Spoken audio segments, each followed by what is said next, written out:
I zdravo svima, danas ću vam pokazati kako da skinete i instalirate Eurotrack simulator Beyond the Baltic Sea.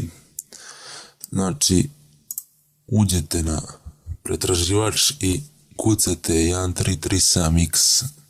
Znači, uđete na taj sajt i u search for torrents ukucate Eurotrack simulator 2 Beyond the Baltic Sea. I stisnete search. I ovaj prvi, znači zapamtite, ovo mu je ime torrenta, ima 5,4 GB. To je taj što trebate da skinete. Ovi drugi to nemojte, ovo je provereno, sam ja skinuo, radi igrica. I kad dođete tu, ovo zeleno dugme, magnet, download, to stisnete. I sad vam otvori u torrentu da bi krenulo preuzimanje. Ja neću sada skidam, pošto već imam. Znači, stisnete OK i on to skida. I kada vam je skinuo, dobit ćete ovako dva fajla i datoteka slika diska otvorite. Ja sad je izbacila ova DVD jedinica i otvorite setup. Da. Evo vidite, to je taj setup. Ja sad neću da instaliram, pošto je već jedan, kao što vidite, instalirano.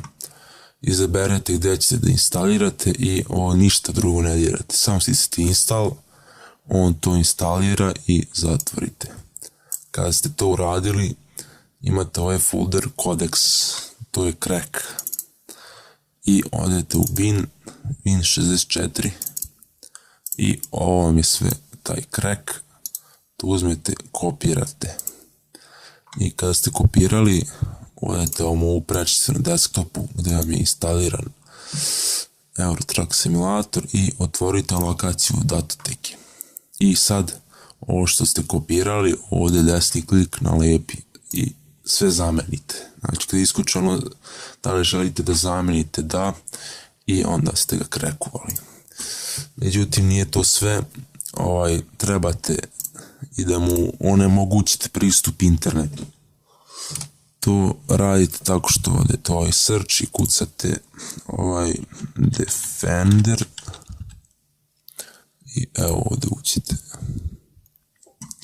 I sada odete u ovaj Inbound Rules. Ja sam već tu radio, kao što vidite, Eurotrack. Evo, izbrisat ću pa da vam opet pokažem kako se to radi. Znači, prvo stisnete uđite u Inbound Rules i New Rule. Ok, program Next, program Path, tu nađete Eurotrack Simulator 2. Nađete gdje je samo da vidim. Ja sam ga ovdje, program files, bin, da, to je to. I ja, kao što vidite, to je to. Samo ja ću kopirati ovo ime, pošto će posle trebati ime. I njega selektujete i otvori. Next, block the connection, to je jako bitno.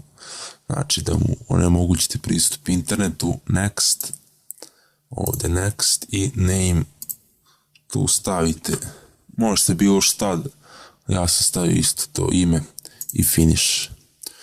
I evo, sad ste mu onemogućili da prima internet. Sad da on šalje nešto, to je ovaj outbound rules. Ili obrnuto, da prima šalje, ne znam.